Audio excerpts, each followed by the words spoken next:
আসসালামু আলাইকুম। আশা করি আপনারা সবাই ভালো আছেন। তবে কি মুস্তাফিজুর রহমান মুসলিম বলেই এমন সিদ্ধান্ত নিল ভারতীয় ক্রিকেট বোর্ড? মুস্তাফিজুর রহমানকে আইপিএল থেকে বাদ দেওয়া হলো। এবার লাইভে এসে সে বিষয়ে ভারতকে নিয়ে একই মন্তব্য করলেন মুস্তাফিজুর রহমান। বিস্তারিত জানতে ভিডিওটি না টেনে সম্পূর্ণ দেখার অনুরোধ রইল। আইপিএলে প্রথমবারের মতো কলকাতা নাইট রাইডার্স জার্সিতে গায়ে জড়ানোর অপেক্ষায় ছিলেন মুস্তাফিজুর রহমান, কিন্তু 9.20 কোটি রুপিতে নিলামে নেওয়া বাংলাদেশি তারকা কলকাতা স্কোয়াড থেকে বাদ দিয়েছে।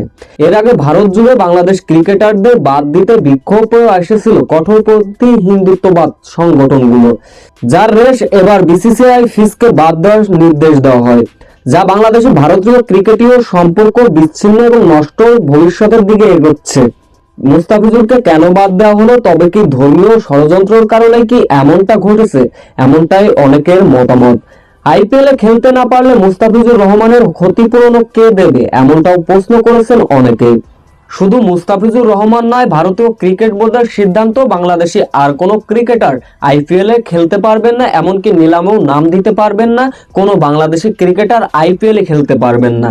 এতে করেও ধর্মীয় আঘাত এবং রাজনৈতিক ষড়যন্ত্র বলে আছে বলে অনেকে মতামত করেছেন। মুস্তাফিজুর রহমানকে কেন আইপিএল থেকে বাদ দেওয়া হলো? বাদ দেওয়ার পরে তার প্রতিক্রিয়া কেমন?